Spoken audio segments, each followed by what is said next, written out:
بسم اللہ والصلاۃ والسلام علی رسول اللہ۔ ایک سوال ہمارے پاس ہے کہ جب مغرب کا وقت شروع ہو جاتا ہے تو جب اذان ہو جاتی ہے مغرب کی تو جماعت میں 2 منٹ یا 3 منٹ ہوتے ہیں، تو کچھ لوگ ہیں وہ مغرب کی نماز سے جماعت سے پہلے 2 نفل پڑھتے ہیں، تو کیا اس طرح کر سکتے ہیں؟ یعنی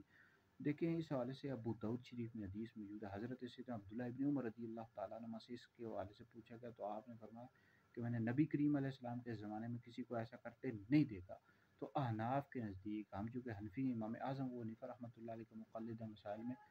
تو احناف کے نزدیک اس طرح کرنا مکروہ ہے، مستحب نہیں ہے، ٹھیک ہے جی۔ تو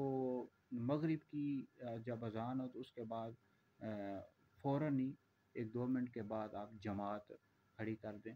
اور بہرحال یہ نفل پڑھنے یہ مکروہ ہے، تو مستحب نہیں ہے، ٹھیک ہے جی۔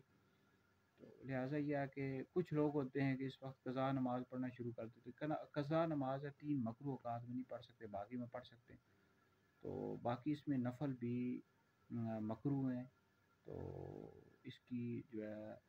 حدیث میں تو یہ آیا کہ میں نے حضور علیہ السلام کے زمانے میں کسی کو ایسا کرتے نہیں دیکھا، لہٰذا اس وقت آپ مغرب کی نماز پڑھیں جماعت کے ساتھ، تو باقی نفل نہیں پڑھ سکتے کیونکہ مکروہ ہے، مستحب نہیں ہے۔